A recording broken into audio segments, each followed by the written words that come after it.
말씀은 예수님께서 베드로를 목자로 세워주는 말씀입니다. 어제 우리가 예수님께서 잃은 양을 찾으시는 말씀을 보았지 않습니까? 그 말씀과 바로 연결되어지는 말씀이라고 볼 수 있습니다. 베드로를 양을 먹이는 목자로 세워주시는 것, 이것은 교회의 성도들을 잘 말씀으로 먹이고 양육하는 이 목자로 세우는 것을 말하는 거죠. 이것은요, 여러분이 요한복음 10장을 좀 한번 찾아보시죠.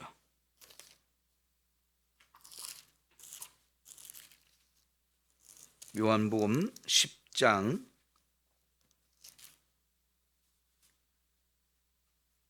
1절부터 21절까지가 양과 목자에 관한 이야기입니다. 양과 목자에 관한 이야기인데 여러분 2절 보면 문으로 들어가는 이는 양의 목자라. 문지기가 그를 위하여 문을 열고 양은 그의 음성을 듣나니 그가 자기 양의 이름을 각각 불러 인도하여 내느니라. 자기 양을 다 내놓은 후에 앞서가면 양들이 그의 음성을 아는 고로 따라오되 타인의 음성은 알지 못하는 고로 타인을 따르지 아니하고 도리어 도망하느니라. 이렇게 하시면서 예수님이 양의 목자, 그리고 양의 문지기, 그리고 양의 문이 된다 하는 얘기를 하시는 거거든요. 그래서 목자가 이 양들을 우리 안으로 잘 넣어서 밤새도록 보호한 다음에 아침이 되면 양의 문을 열고 그 우리의 문을 열고 일일이 자기 양의 이름을 불러낸다고 하는 겁니다. 그러면 양들이 자기 목자의 음성을 알아듣고 탁탁탁탁 나와요. 그러면 그 양을 끌고 나가서 이제 목자들이 그 양을 푸른 초장으로 맑은 시냇물가로 인도해서 양을 먹이게 되죠. 근데 이 양들이 정말 생존 능력이 거의 없는데 딱 유일하게 양의 생존 능력이 뭐냐면 자기 목자의 음성을 알아듣는다는 겁니다. 양은 눈이 별로 밝지 않기 때문에 굉장히 앞에 것밖에 보지 못하고 멀리 볼 능력이 없대요. 눈으로 보고 자기 목자를 찾아가는 게 아니고 양들은 자기 목자의 음성을 듣고 저분이 내 목자구나 이거를 알고 따라간다는 겁니다. 그런데 다른 목자가 부르면 절대 거기에 따라가지 않는데요. 이 양의 특성, 양의 생존 능력을 딱 유일하게 이거예요. 자기 목자의 음성을 알아듣는 거.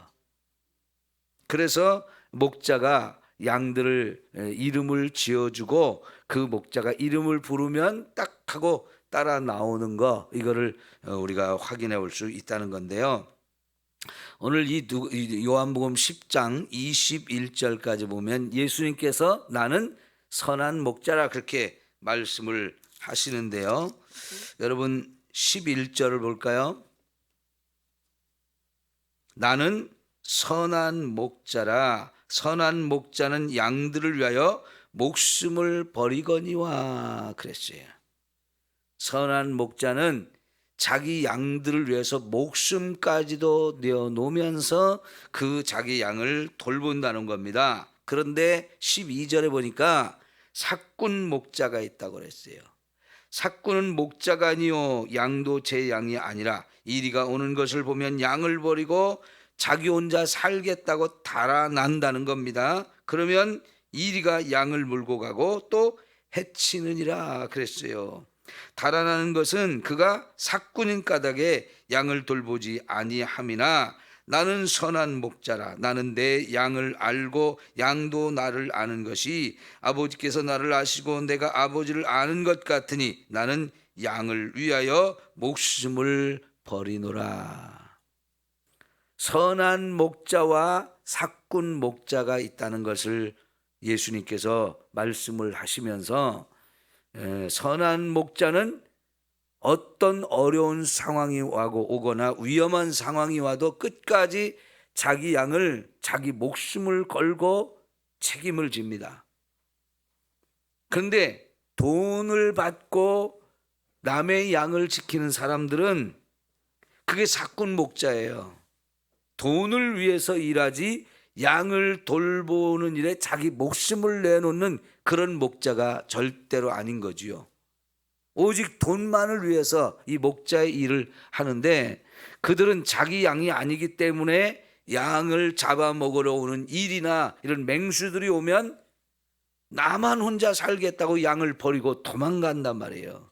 그러면 결국 그 양떼들을 일이나 짐승들이 잡아먹게 되어지는 거죠. 근데 예수님은 자기 양을 위해서 끝까지 목숨까지 버리는 선한 목자라고 말씀을 하셨어요. 여러분, 예수님이 이 세상에 오신 이유가 바로 여기에 있습니다. 저와 여러분의 선한 목자가 되어주시려고 오신 거예요. 그러면 여러분, 예수님이 우리의 선한 목자가 된다는 말씀은 더 나아가면 예수님이 하나님이란 뜻이에요. 그걸 우리가 어떻게 합니까? 시편 23편 여러분 다 알잖아요. 누가 우리의 목자라 그랬어요? 다윗이 시편 23편에서 누가 우리의 목자예요? 그렇죠. 여호와가 나의 목자시니라고 다윗이 고백했는데요. 이 시가 구약 시대부터 너무 유명해서 이스라엘 백성들은 전체가 맞다, 하나님이 나의 목자다, 이렇게 알고 있었어요. 그런데 지금 예수님이 내가 선한 목자다라고 말씀을 하시는 것은 시편 23편의 내용을 그대로 가져다가 자기에게 적용하는 거예요. 내가 바로 여호와다, 내가 바로 하나님이다 라고 친히 말씀을 해 주시면서 저와 여러분을 불러서 구원해내서 자기 품 안에 안고 돌보는 일을 한다는 겁니다. 자, 여러분, 그런 목자의 일을 이제 베드로에게 맡겨요. 왜요? 예수님은 지금 하늘로 올라가셔야 되기 때문에, 그 하늘로 올라가실 때가 되어서 그 베드로에게 네가 나를 사랑하느냐라고 확인하신 다음에 내가 주님을 사랑하는 줄 주님이 아십니다, 이렇게 베드로가 대답하죠. 그 주님을 사랑하는 마음이 뜨겁다는 걸 아시고 나서 그걸 확인한 다음에 그러면 이제부터 네가 나의 목자가, 내 양을 먹이는 목자가 되라, 내가 너를 내 양의 목자로 세워준다 하면서 자기 양을 예수님께서 베드로에게 맡기고 다른 제자들에게 맡기는 것을 말하는 겁니다. 성도 여러분, 저와 여러분은 다 어린 양과 같은 존재예요. 그래서 목자가 있어야 우리가 삽니다. 목자가 없이는 저와 여러분이 살 수가 없는 거거든요. 그래서 사실은 구약 시대에 이스라엘 왕으로 세워졌던 이 다윗도 자기가 이스라엘 백성의 목자로 세워진 것을 알고 있었어요. 그래서 그 목자로서 자기 백성을 정말 잘 돌보고 잘 먹이고 하는 것을 감당하려고 노력을 하는데, 사실은 그 일을 잘 하려면 하나님을 나의 목자로 삼고 살면서 하나님이 주시는 말씀으로 하나님이 주시는 이 영의 양식을 먹으면서 자기가 살 수 있다는 것을 늘 깨닫고, 하나님이 나의 목자십니다, 하나님이 나의 목자가 되어주세요, 늘 그런 믿음을 갖고 살았거든요. 그러니까 시편 23편에서 여호와가 나의 목자가 되니까 그 다음에 어떻게 됐다는 거예요? 부족함이 없도다. 자기는 정말 부족함이 없는 삶을 예수님이 하나님의 목자가 되어서 먹여주시니까 그렇게 우리는 부족함이 없는 삶이 되었다는 겁니다. 그가 나를 푸른 초장으로 쉴 만한 물가로 인도해 주시기 때문에 나는 조금도 부족함이 없는 삶을 살고 있다. 이거를 너무나 절실하게 삶 속에서 경험한 거죠. 그러면서 하나님이 나의 목자가 되어서 나를 이렇게 먹이고 돌봐주신 것처럼 나를 왕으로 세워준 것은 이스라엘 백성의 목자가 되래. 그것도 선한 목자가 되어 달라고 자기를 그렇게 세워주신 것을 깨닫고요. 그 자리, 왕의 자리를 정말 잘 감당하려고 노력한 거거든요. 자, 그런데 이제 예수님이 이 땅에 오셔서 내가 선한 목자다라고 말씀을 하셔요. 내가 선한 목자다. 그 얘기는 예수님이 하나님이라는 뜻이고요. 그 선한 목자 되신 예수님이 저와 여러분을 양으로 불러서 저와 여러분을 구원하시고 저와 여러분을 천국 갈 때까지 잘 먹이는 일을 하시는 거지요. 이제 그 일을 다시 베드로에게 맡겨주면서 네가 내 어린 양을 먹여라. 내 양을 먹이라 하면서 베드로를 목사로 세워주는 거죠. 여러분, 요한복음 21장 아까 우리가 본 말씀은 베드로가 목사로 세워지는 목사 임명식이다 이렇게 표현하기도 해요. 그러면서 이제 베드로를 이렇게 세워주는데 21장의 앞부분을 보면 우리가 많은 걸 생각하게 돼요. 여러분, 요한복음 21장 1절 2절을 한번 볼까요? 그 후에 예수께서 디베랴 호수에서 또 제자들에게 자기를 나타내셨으니 그랬어요. 이 그 후에라고 하는 것은 부활하신 이후에 베드로를 비롯해서 12명의 제자들을 찾아와서 만나주신 그 이후입니다. 그 이후에 예수님께서 이 디베랴 바다 갈릴리 호숫가에서 제자들을 다시 만났다고 말씀을 하시는데, 자, 어떤 상황에서 그렇게 만났느냐? 나타내신 일은 이러하니라 하면서 시몬 베드로와 디두모로 하는 도마와 갈릴리 가나 사람 나다나엘과 세베대의 아들들과 또 다른 제자 둘이 함께 있더니, 자, 시몬 베드로가 나는 물고기 잡으러 가노라 하니 그들이 우리도 함께 가겠다 하고 나가서 배에 올랐으나 그날 밤에 아무것도 잡지 못하였더니 그랬어요. 7명의 제자가 여기 나오거든요. 근데 그 7명의 제자들 가운데 베드로가 나는 물고기 잡으러 가야 되겠다 그렇게 말하는데 이게 뭔 뜻입니까? 3년 전에 예수님의 부름을 받아서 너는 이제부터 사람 낚는 어부가 되라 하면서 나를 따르라고 불러주셔서 배와 금을 다 버리고 예수님을 따라가 제자로 3년 동안 살았어요. 그런데 베드로만이 아니고 지금 여기 나오는 7명의 제자들이 다 예수님의 제자인데 그들이 거의 대부분 이 베드로처럼 이 바다에서 고기를 잡던 사람들이었고요. 예수님의 부름을 받아서 그거 다 내려놓고 예수님의 제자의 삶을 3년 동안 살아왔거든요. 그런데 예수님이 십자가에 죽을 때 다 도망갔잖아요.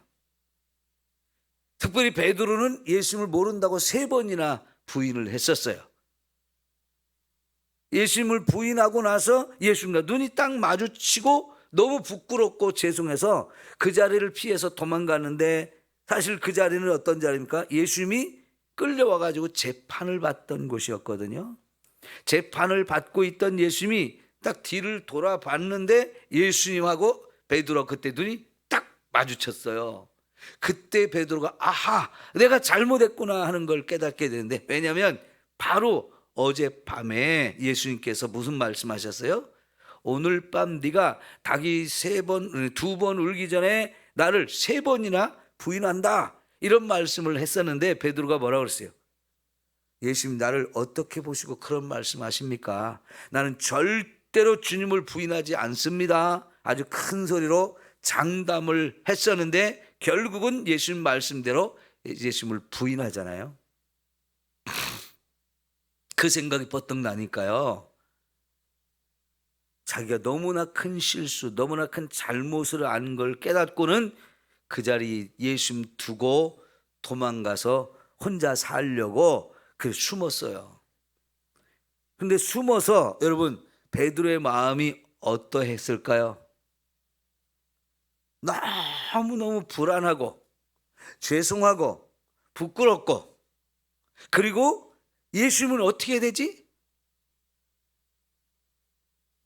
그 상황들을 봤을 때 죽으실 수도 있는데, 이런 상황들을 생각하면서 굉장히 심경이 복잡했을 겁니다. 그러면서 크게 통곡을 하면서 울었다고 이렇게 나오기도 하는데요.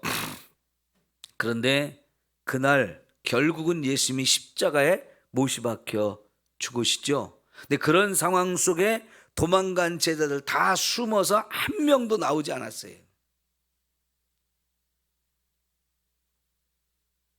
제자들이 얼마나 그 순간 도망가서 숨어 있으면서 얼마나 불안하고 죄송하고 막 도망가서 숨긴 했지만 여전히 또 도망가서 숨을 생각만 하면서요, 도대체 마음이 복잡해서 뭘 할 수가 없는 그런 상황들이 되었는데, 하룻밤만 자고 나도 사실은 우리 많은 것들이 잊어버리죠. 그렇게 죄송하고 그렇게 정말 마음이 복잡하던 것도 어느 정도 벌써 잊어버렸어요. 그래서 숨어서 하루를 더 지냈는데, 사흘째 모여있는 그날에 마르다가 뛰어와가지고, 막달라 마리아가 뛰어와가지고 부활하신 예수님을 만났다고, 예수님이 부활했다고 와서 말할 때 한 명도 믿을 수가 없었잖아요. 그런데 그 자리에 얼마 후에 시간이 지난 다음에 진짜 예수님이 나타나서 거기서 예수님을 보았잖아요. 자, 그러고 나서 얼마 뒤에 베드로가 나는 물고기나 잡으러 가야 되겠다라고 말하는 것은요, 더 이상 나는 예수님의 제자로서 자격이 없으니까 그냥 옛날 고기잡이 하던 거 그거나 다시 해야 되겠다. 나는 더 이상 예수님 제자로 살 수 없다, 그런 뜻입니다. 근데 베드로만 그 심정이 아니고요, 나머지 다른 제자들도 똑같은 심정이었기 때문에 다 물고기 잡으러 같이 가서 그날 밤은 같이 고기를 잡으러 갔던 거지요. 근데 밤새도록 해도 고기 한 마리를 못 잡았어요. 그리고 새벽이 되었을 때 예수님이 그 바닷가로 다시 찾아와서 배 오른편에 그물을 던져라 해가지고 보니까 그물에 가득 차는 물고기가 잡혔잖아요. 근데 그 순간 딱 요한의 눈에, 우리한테 배 오른편에 그물을 던져라 했던 그분이 예수님이라는 걸 그때 알아봅니다. 그래서 예수님이다라고 말하니까 베드로가 물 위로 뛰어 들어가서 수영을 해가지고 예수님한테 막 와가지고 발 앞에 딱 엎드리잖아요. 얼마나 죄송했으면. 여기까지 찾아온 그 예수님 앞에 너무 죄송해가지고, 그 예수님의 사랑이 느껴져서 죄송하지만 그 앞에 엎드려 있는, 무릎 꿇고 앉아있는 그 베드로의 모습인데요. 가서 물고기를 좀 건져오라고 해서 그물 꺼내가지고 고기들을 건져왔을 때 예수님이 이미 거기에 숯불을 피워놓고 있었죠. 떡을 굽고 있었어요. 거기서 생선을 갖다 같이 구워서 떡과 생선으로 아침밥을 다 먹고 난 다음에 예수님이 조용히 묻습니다, 베드로에게. 사실은 베드로만 물은 게 아니고 나머지 제자 다 물은 거예요. 네가 나를 사랑하니? 진짜 죄송하지만 예수님에 대한 사랑의 마음은 분명히 너무나 뜨거워요. 근데 예수님이 사랑하냐고 물어보니까 견딜 수 없잖아요. 너무너무 죄송하잖아요. 그래서 내가 주님을 사랑하는 줄 주님이 아시잖아요. 그렇게 대답을 하는데 그렇게 3번이나 묻고 내 양을 먹이라라고 말씀을 하셔요. 자기 양을 제자들에게 맡겨 주시는 거지요. 예수님은 선한 목자이기 때문에 이렇게 그 양떼를 자기 양처럼 목숨을 걸고 돌볼 제자들을 지금까지 키웠던 거고요. 그 제자들이 부족함이 많지만 때로는 이렇게 자기를 버리고 도망가는 그런 연약함도 있지만 그럼에도 불구하고 제자들을 맡깁니다. 여러분, 그래서 이 제자들이 어떻게 됐습니까? 이제는 도망가는 자가 아니고 자기만 살겠다고 도망가는 자가 아니고 목숨을 걸고 그 양떼를 돌보는 이런 사명을 감당하는 걸 볼 수 있어요. 주님은 그렇게 저와 여러분을 끝까지 사랑하고 돌보시는 분인 줄 믿습니다. 정말 저와 여러분이 나는 주님의 어린 양입니다. 예수님이 나의 목자이십니다. 이거를 믿음으로 고백하면서 주님의 인도하심, 주님의 돌보심, 주님의 책임져 주심, 주님이 먹여주시는 것, 이 모든 걸 믿고 살 수 있기를 축원합니다. 오늘 여러분이 일터에 가서 일을 한다면 그것조차도 주님이 그걸 허락해 주셨기 때문에 가능한 거고요. 거기서 하나님이 물질을 주셔서 우리가 먹고 사는 것, 이게 하나님이 우리의 목자가 되어서 먹을 것과 입을 것과 마실 것을 책임져 주시기 때문인 것을 믿고 감사하며 사십시오. 특별히 저와 여러분에게는 육신의 양식뿐만이 아니라 영혼의 양식도 필요하기 때문에 이렇게 새벽마다 여러분 불러서 하나님 말씀을 먹여주시는 줄 믿습니다. 이렇게 하나님의 생명의 말씀을 여러분이 먹으면서 여러분의 영혼이 살고 여러분의 영혼이 건강해지기를 축원합니다. 그렇게 주님은 저와 여러분을 돌봐주시는 분이에요.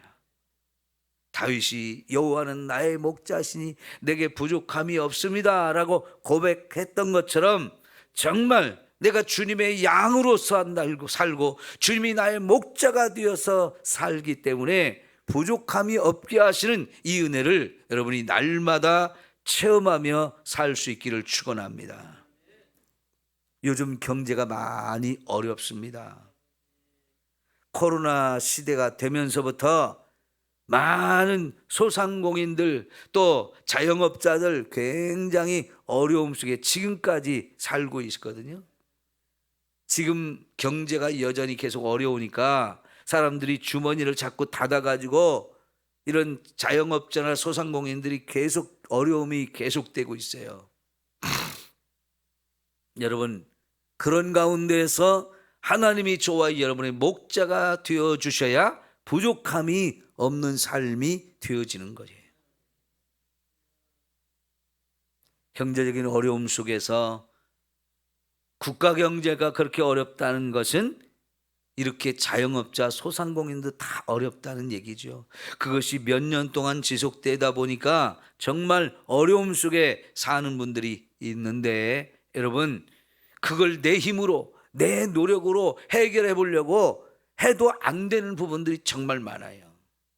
그런데 그런 상황 속에서 내가 나의 목자가 아니고 예수님이 나의 목자가 되는구나. 나는 그저 어린 양에 불과하구나. 이걸 믿고 하나님 나 좀 살려주세요. 하나님 내 형편과 처지를 아시니까 나의 필요한 것을 공급해 주세요. 이렇게 믿음으로 구하고 그런 하나님의 은혜를 실제로 채워주고 공급해 주는 것을 우리가 경험해야 정말 여호와를 목자로 삼고 살 때 이렇게 부족함이 없구나 고백할 수 있게 되어져요.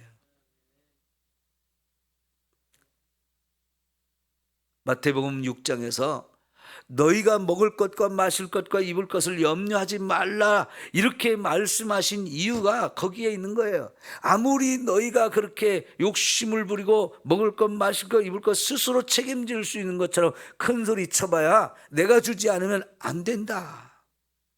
내가 먹여줄 테니까 나를 바라보고 나의 인도함을 따르라. 내가 너의 목자가 되어주겠다. 이렇게 확인시켜 주는 거거든요. 여러분, 그 말씀을 진짜 나에게 주시는 생명의 말씀으로 받으시고, 하나님이 나의 목자입니다, 나를 인도해 주세요, 나의 필요한 모든 걸 공급해 주세요, 이 믿음으로 저와 여러분이 살 수 있기를 축원합니다.